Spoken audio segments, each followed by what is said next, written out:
वजीर आजम शहबाज शरीफ ने पंजाब के बजट पर अहम मुशावरती इजलास तलब कर लिया है। निगरान वजीर आला मोहसिन नकवी इजलास में शिरकत करेंगे। इजलास में चीफ सेक्रेटरी खजाना भी शिरकत करेंगे। सेक्रेटरी खजाना पंजाब के बजट पर वजीर आजम को ब्रीफिंग देंगे। ज़राए की जानिब से ऐसा बताया गया है।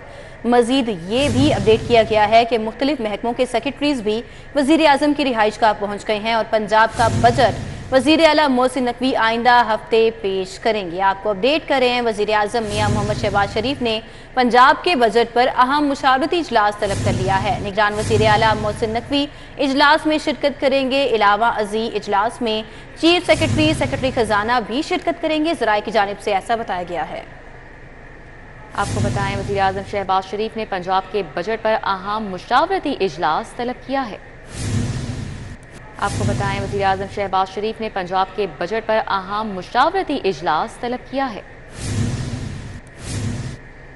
अब आपको बताएं कि पंजाब बजट में 3 शोबाजात में टैक्स वसूली का हदफ 104 अरब तक मुकर्रर करने की तजवीज़ सामने आई है। पंजाब में 3 मुख्तलिफ सेक्टर्स में 17 अरब 21 करोड़ का इजाफी बोझ अवाम पर मुसल्लत करने की सिफारिशात सामने आ गई। लैंड रेवेन्यू की मद में नए साल में 26 अरब 51 करोड़ जमा करने की सिफारिशात हैं। अली रामे हमारे साथ हैं, मजीद डिटेल्स उनसे जान लेते हैं। अली रामे बताएगा क्या तजावीज़ पेश की गई हैं। जी बिल्कुल, नए माली साल 2023-24 में जो मुख्तलिफ शोबाजात हैं पंजाब के, जिसमें लैंड रेवेन्यू, स्टैम्प ड्यूटी और ज़राई इनकम टैक्स, इस पर 104 अरब रुपए की ज़राई आमदन हासिल करने का हदफ जो है वो मुकर्रर करने की सिफारिशात पेश की गई और RMC जो कि रिसोर्स मोबिलाइजेशन कमेटी है उनकी तरफ से ये प्रपोज़ल बना के फाइनेंस डिपार्टमेंट को और निगरान हुकूमत को पेश की गई। अब इसमें 104 अरब रुपए का जो हदफ रखा जा रहा है, इसमें लैंड रेवेन्यू की मद में कुछ नई प्रपोज़ल जो है वो नहीं आई, लेकिन उसको पहले से ही मद्देनज़र रखते हुए 26 अरब रुपए का जो एलोकेशन है उसको हदफ हासिल करने की तजावीज़ जो है वो ज़ेरे गौर हैं। और दूसरी तरफ ज़राई इनकम टैक्स के ऊपर 13 अरब रुपए से ज़ायद का जो एस्टीमेट है वो लगाया गया है कि ये आमदन ज़राअत से यानी कि किसानों से टैक्स की मद में वसूल की जाएगी। उसके साथ ही स्टैम्प ड्यूटी की मद में 64 अरब रुपए का तखमीना लगाया गया है। तो इसमें अगर देखा जाए स्टैम्प ड्यूटी में 4 अरब और ज़राई इनकम टैक्स जो है उसमें 13 अरब रुपए के इजाफी टैक्स वसूल करने की सिफारिशात है, यानी कि मजमूई तौर पर 17 अरब रुपए का इजाफी टैक्स वसूल करने की सिफारिशात नए माली साल के दौरान वो आयद करने की तजावीज़ वो सामने आई हैं और 104 अरब रुपए का ये हदफ मुकर्रर करने की सिफारिशात हैं जो कि नए माली साल के बजट में एलोकेट की जाएंगी, लेकिन इसका हतमी फैसला जो है वो निगरान हुकूमत करेगी। जी अली रामे, आपका बहुत शुक्रिया, आपने अपडेट किया। लेस्को ने बिजली नादहिंदगान के खिलाफ सख्त कार्रवाई का फैसला किया है। अरबों रुपए के डेट डिफॉल्टर्स की जायदाद कुर्क करने का फैसला कर लिया गया है। जायदाद कुर्क करने के लिए जिला इंतजामिया से मदद तलब कर ली गई। डेट डिफॉल्टर्स की फहरिस्तें तहसीलदार रिकवरी रेवेन्यू डिपार्टमेंट को इरसाल की जाएंगी, जबकि नादहिंदगान को जायदाद कुर्क के नोटिस भी जारी किए जाएंगे। मजीद तफसीलात जान लेते हैं इस बारे में शाहिद नदीम सिप्रा से। शाहिद सिप्रा बताइएगा क्या एक अमली इकदाम उठाए जाएंगे इस कार्रवाई के लिए। जी बिल्कुल, लाहौर इलेक्ट्रिक सप्लाई कंपनी की जानिब से अरबों रुपए के नादहिंदा सार्फिन के खिलाफ सख्त कार्रवाई करने का फैसला किया गया है। ज़रा ने बताया है कि लेस्को चीफ शाहिद हैदर की ज़ेर सदारत अहम इजलास हुआ है, जिसमें इस बात की निशानदही की गई है कि 17 अरब के करीब जो वाजबात हैं वो सार्फिन की जानिब वाजिबुल अदा हैं, ताहम उनके कनेक्शन तो मुनक़ता किए जा चुके हैं, कंपनी वो रिकवरी नहीं कर सकी और उन्होंने किसी दूसरी मकाम पर नया कनेक्शन लेकर अपने जो कारोबार है या सनत है उस पर बिजली का इस्तेमाल शुरू कर रखा है। जिसके बाद अब लेस्को की जानिब से यह फैसला किया गया है कि डिस्ट्रिक्ट गवर्नमेंट और उसके साथ रेवेन्यू डिपार्टमेंट को मिलाकर वो सार्फिन यानी कि डेट डिफॉल्टर्स हैं जिनकी तरफ अरबों रुपए के वाजबात वाजिबुल अदा हैं, उनसे रिकवरी करने के लिए उनकी जायदादें कुर्क की जाएँ। ना सिर्फ कुर्की की जाएगी बल्कि उसके साथ साथ उनको नीलाम करने का भी फैसला किया गया है, ताकि वो बिल्स जो कि लेस्को ने उनसे वसूल करने हैं तो वो प्रॉपर्टीज़ को नीलाम करके उसकी रिकवरी की जा सके। दूसरी जानिब लेस्को की जानिब से यह भी फैसला किया गया है कि जब ज़िला इंतज़ामिया और रेवेन्यू डिपार्टमेंट की मुआवनत से यह कार्रवाई शुरू की जाएगी तो इसमें ना सिर्फ मुतलका सार्फिन के खिलाफ महकमाना कार्रवाई अमल में लाई जाएगी बल्कि उसके साथ साथ कानूनी कार्रवाई का भी फैसला किया गया है कि उनके खिलाफ मुकदमात दर्ज करवाए जाएंगे और रेवेन्यू डिपार्टमेंट में इन केसेस को चलाया जाएगा ताकि अरबों रुपए की रिकवरी जो है वो भी की जा सके और उन सार्फिन ने जो कंपनी को नुकसान पहुंचाया है वो भी बेहतर तरीके से वापस लिया जा सके। ठीक है, बहुत शुक्रिया शाहिद सिप्रा। अब आपको बताएं कि कम उम्र बच्चों की शादियां करने और कराने वालों के खिलाफ कार्रवाई का हुक्म। हाईकोर्ट में महकमा बल्दियात को कम उम्र बच्चों की शादी के खिलाफ कानून पर अमल दरामद का हुक्म सामने आ गया। अदालत का दुल्हा निकाह रजिस्ट्रार और गवाहों के खिलाफ भी कार्रवाई का हुक्म सामने आया है। मलिक अशरफ हमें इस हवाले से बताएंगे। जी मलिक अशरफ। उम्र में शादी करने वालों के हवाले से एक बुरी खबर है कि लाहौर हाई कोर्ट ने कम उम्र शादी करने वालों के खिलाफ कानून के मुताबिक सख्त कार्रवाई करने का हुक्म दे दिया है। लाहौर हाई कोर्ट ने सेक्रेटरी बल्दियात को हुक्म दिया है कि कम उम्र में शादी करने वालों के खिलाफ कार्रवाई करके 19 जून को अमल दरामद रिपोर्ट पेश की जाए। अदालत ने रिमार्क दिए कि ऐसे तमाम अफराद जो कि कम उम्र में शादी कर रहे हैं, जो उनके खिलाफ कार्रवाई होनी चाहिए। मज़ीद अदालत ने यह भी कहा कि ऐसे नकाह खां जो कि नकाह पढ़ा रहे हैं उनके खिलाफ भी कार्रवाई होनी चाहिए। उसके साथ साथ जो शादी के गवाहान हैं और शादी के चावल खाने वाले बराती हैं उनके खिलाफ भी कार्रवाई होनी चाहिए। अदालत ने रिमार्क दिए है कि कम उम्री शादी का कानून होने के बावजूद इस पर तवज्जो नहीं दी जा रही है और जब कम उम्र में शादियां किसी लड़की की होती है तो उसमें जो बर्थ सर्टिफिकेट है वो भी नहीं देखा जाता और वह चल रही है कि कम उम्र की शादियों को किया जा रहा है। अदालत ने रिमार्क दिए हैं कि ऐसी कम उम्र शादियों के खिलाफ सख्त कानूनी कार्रवाई की जाए और अदालत को आगाह किया जाए। इरशाद बीबी और दीगर खवातीन ने अपनी कम उम्र बच्चियों की बाजियाबी के लिए अदालत से रजू किया था, जबकि बच्चियों की जानब से ये सर्टिफिकेट दिए गए थे कि उन्होंने अपनी मर्ज़ी से शादी की है, इसीलिए उनके खिलाफ बाजियाबी का केस निपटाया जाए। तहम अदालत ने ये केस नहीं निपटाया और केस की समाअत 19 जून के लिए मुलतवी करते हुए फ्री कैन के वकला को बहस के लिए तलब किया है। जी मलिक अशरफ, आपका बहुत शुक्रिया। लाहौर बोर्ड में इंटर पार्ट 1 रियाजी के मारूजी सवाल में गलती। रियाजी के पर्चे में सवाल नंबर 1 के पार्ट 9 में दी गई तमाम ऑप्शन गलत होने से सालाना पेपर में बच्चों का 1 नंबर कटने का खदशा पैदा हो गया है। MCQs में जवाबात की ऑप्शन गलत आने पर तुलबा को परेशानी का सामना है। तुलबा का क्या कहना है, जुनेद रियाज से जान लेते हैं। जुनेद, बताइएगा। लाहौर बोर्ड के तहत इंटरमीडिएट पार्ट 1 के सालाना इम्तिहानात का सिलसिला जारी है और आज जो रियाजी का पेपर हुआ उसके मारूजी सवाल में भी जो है एक बार फिर से जो है वो गलत सवाल जो है वो दे दिया गया। उसमें जो मारूजी सवाल में जो ऑप्शन दी गई थी सवाल नंबर 1 के पार्ट नंबर 9 में, उसमें कोई भी ऑप्शन जो है वो दुरुस्त नहीं थी। जो कि किताब में 41 जवाब दिया गया है, वो 41 की ऑप्शन जो है वो सवाल नंबर 1 के पार्ट नंबर 9 में मौजूद नहीं थी, जिसके ऊपर तलबा ने शदीद तशवीश का इज़हार किया और उनका कहना है कि उनका गलत सवाल आने की वजह से 1 नंबर जो है वो पूरा कट जाएगा और उनको जो पोजीशन बनती होगी वो नहीं ले सकेंगे। उन्होंने बोर्ड से मुतालबा किया कि ये जो गलत ऑप्शन दी गई है इसकी वजह से उनका 1 नंबर कट सकता है। तमाम बोर्ड हुकाम जो हैं इस सवाल में बच्चों को पूरे नंबर दें ताकि उनके नंबरों की कटौती ना हो। इस हवाले से बोर्ड हुकाम का कहना है कि गलत सवाल आने का सवाल ही पैदा नहीं होता। इस हवाले से जो एग्जामिनर्स हैं उनसे हम मशावरत करेंगे सवाल से मुतालिक और उसके बाद मशावरत के बाद जो है बच्चों को 1 नंबर जो कि गलत सवाल दिया गया उस हवाले से मशावरत के बाद जो है फैसला किया जाएगा कि आया वो अगर सवाल गलत हुआ तो लाजमी बच्चों को जो है वो नंबर दे दिया जाएगा। जी ठीक है, बहुत शुक्रिया जुनेद रियाज।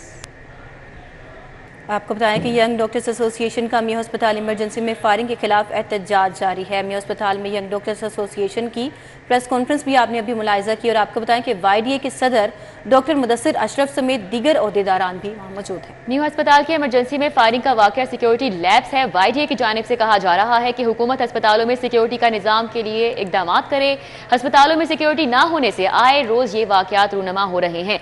जाहिर चौधरी सीनियर हेल्थ रिपोर्टर हमारे साथ हैं, उनसे जानेंगे YDA की जानिब से मजीद क्या मुतालिबात सामने आ रहे हैं। बताइएगा जाहिर चौधरी। जी, गुज़श्ता रोज़ मेयो अस्पताल की इमरजेंसी में जो है वो एक फायरिंग का वाक़या पेश आया जिसमें एक ज़ख्मी शख्स जो कि एक दुश्मनी में ज़ख्मी हुआ था और उसकी मुबैना तौर पे जो फायरिंग है उससे एक शख्स वहाँ पे शेखुपुरा में जो है वो ज़िंदगी की बाजी हार गया था। उस कत्ल के बाद इस ज़ख्मी को जो है वो मेयो अस्पताल लाया गया। दूसरी पार्टी जो है वो इसके पीछे यहाँ पहुँची और उन्होंने इमरजेंसी के अंदर एक्सरे रूम में गोलियां चलाकर इसको मौत के घाट उतार दिया। इस पर मेयो अस्पताल में न सिर्फ इमरजेंसी में खौफ व राज फैल गया बल्कि इसके साथ साथ जो है वो मेयो अस्पताल इमरजेंसी में एक और वाक़या भी पेश आया गुज़श्ता रोज़, जिसका जिक्र जो है वो आज यंग डॉक्टर्स एसोसिएशन ने अपनी प्रेस कॉन्फ्रेंस में किया है कि जो स्टाफ है, नर्सेज हैं, उनको संगीन जो नताइज की धमकियाँ हैं वो भी यहाँ पर दी गई और उसके ऊपर भी कोई कार्रवाई नहीं हुई। इस पर YDA की आज जो प्रेस कॉन्फ्रेंस है उसमें ये मुतालबा किया गया है कि जो अस्पतालों की सिक्योरिटी है उसको बेहतर बनाया जाए। मज़ीद इस हवाले से उनका क्या कहना है, YDA मेयो अस्पताल के तर्जुमान डॉक्टर अहमद जो है वो हमारे साथ मौजूद हैं। डॉक्टर अहमद, क्या मुतालबात हैं आपके, ये जो वाक़या हुआ कि अब क्या करना चाहिए, क्योंकि बंदा पकड़ा गया, उसके खिलाफ मुकदमा भी दर्ज हो गया? हमारा सिंपल मुतालबा यही है, जो पहले भी 8-10 दिन से, 1 महीने से जो डॉक्टर साहब के साथ हुआ और 10 दिन OPDs बंद रहीं, और उसके बाद जो है अभी तक इन्होंने ऑर्डिनेंस नहीं दिया। हमारी CM साहब से भी मीटिंग हुई, हेल्थ मिनिस्टर साहब से भी हुई, उन्होंने हमें लिख के दिया जी हम ऑर्डिनेंस जारी कर देंगे, लेकिन कल हमारी दोबारा CM साहब से मीटिंग है। हमें उम्मीद है कि जो है कल हमारा ऑर्डिनेंस या कोई सिक्योरिटी बिल ये पेश कर देंगे। अगर ये सिक्योरिटी बिल पेश नहीं करेंगे तो ये रोज़ाना के हादसात है।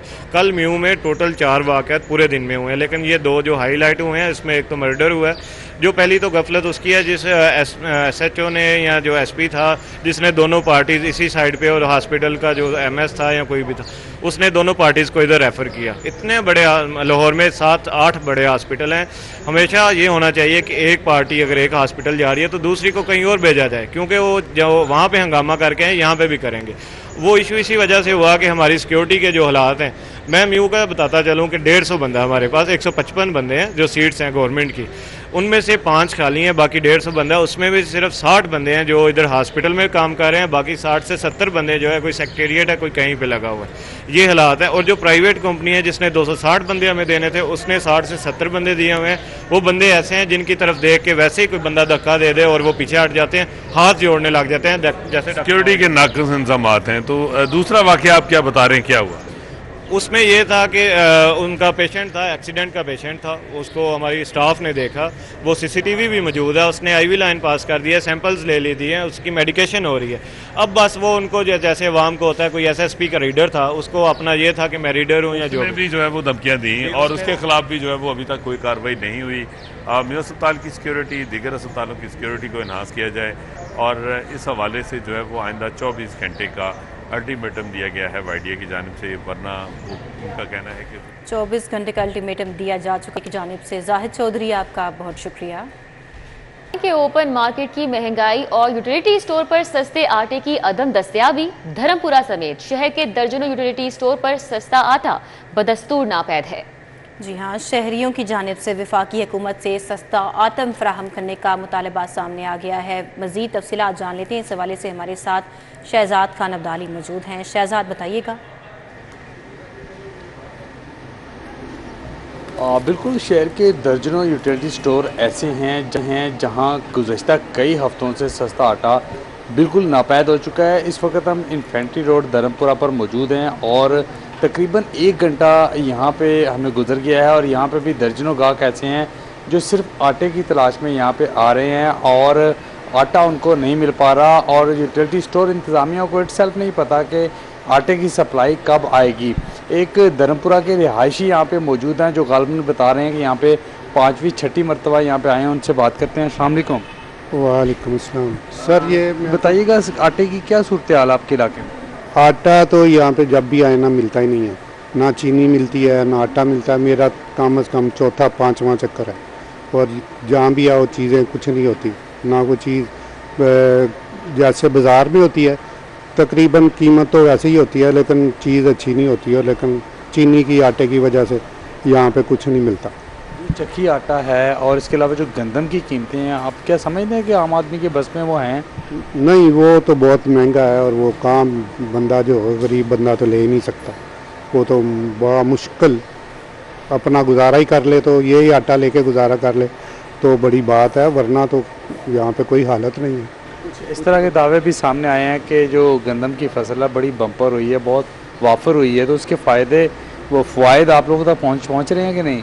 नहीं, कोई फ़ायदे नहीं है। ये तो ज़ुबानी कलामी है कि वहाँ पे बता दिया जी बहुत है, ये है तो वो है, तारीफ़ें बता दी या कुछ है।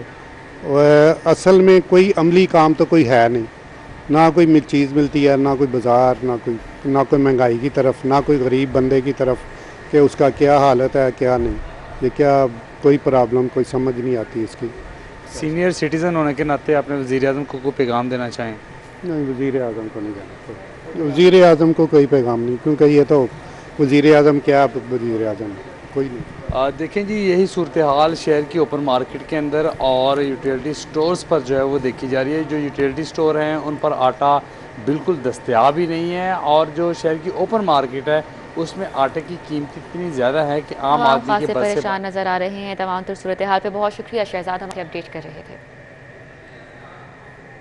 अब बात कर लेते हैं शहर लाहौर के मौसम के हवाले से। तो शहर लाहौर के बासियों के लिए अच्छी खबर है, महकमा मौसमियात ने बारिश की नवीद सुना दी है। मंगल शाम शहर में शुमाली मगरबी हवाओं की एंट्री की पेश गोई है। कोमल हमारे साथ हैं, मौसम का मज़ीद अहवाल बता रही हैं। जी कोमल। बिल्कुल, लाहौर शहर के मौसम के हवाले से बात की जाए तो गर्मी ने शहरियों के छक्के छुड़वा दिए हैं। हम इस वक्त देख सकते हैं कि सूरज भी किरणें बिखेरने के लिए बहुत ज़्यादा बेताब नज़र आ रहा है, और कहीं किसी न किसी हद तक बहुत अच्छी खासी किरणें जो है वो बिखेर भी चुका है। गर्मी की शिद्दत में भी इजाफा देखा जा रहा है और शहरी पसीने से शराबूर भी नज़र आ रही हैं। इस वक्त भी बाहर खड़ा होना जो है वो बेहद और बहुत ज़्यादा मुश्किल हो चुका है। और इसी के साथ साथ मैं आपको ये भी बताती चलूँ कि टेम्परेचर जो है वो इस वक्त तकरीबन 38 डिग्री सेंटीग्रेड रिकॉर्ड किया जा रहा है। और आइंदा 24 घंटों के दौरान लाहौर शहर में बारिशों से मुतल्लिक कोई पेशगोई नहीं की जा रही, लिहाजा शहरी जो है अपनी एहतियात बरतते हुए अपने कामकाज की तरफ रवा दवा भी नजर आ रहे हैं। लेकिन वो शहरी जो कि अपनी एहतियात नहीं बरत रहे, उनके लिए ये गर्मी जो है वो काफ़ी ज़्यादा नुकसानदेह साबित हो सकती है। इस हवाले से भी माहिरीन अलर्ट जारी कर रहे हैं कि अब जो है वो गर्मी काफ़ी ज़्यादा इंसानी सेहत के लिए मुज़र सेहत है, तो इसलिए जो है वो शहरी एहतियात को ज़रूर बरतें। इसी के साथ साथ बात की जाए लाहौर में टेम्परेचर के हवाले से, तो आइंदा 24 घंटों के दौरान लाहौर का सबसे ज़्यादा टेम्परेचर जो है 42 डिग्री तक जाने के हवाले से इम्कान जाहिर किए जा रहे हैं। बारिशों से मुतल्लिक जैसा कि वो बताया, इस वक्त कोई इम्कान नहीं है, लेकिन कल जो है वो एक सिस्टम लाहौर में दाखिल हो रहा है जो कि 14 और 15 जुलाई लाहौर शहर में खूब बरसेगा और तेज आंधी और तूफान भी देखने में नजर आएगी। लाहौर में बात की जाए फिजाई आलूदगी के हवाले से, तो एक ठीक है, बहुत शुक्रिया कोमल हमारे साथ ही आगाह कर रही थी।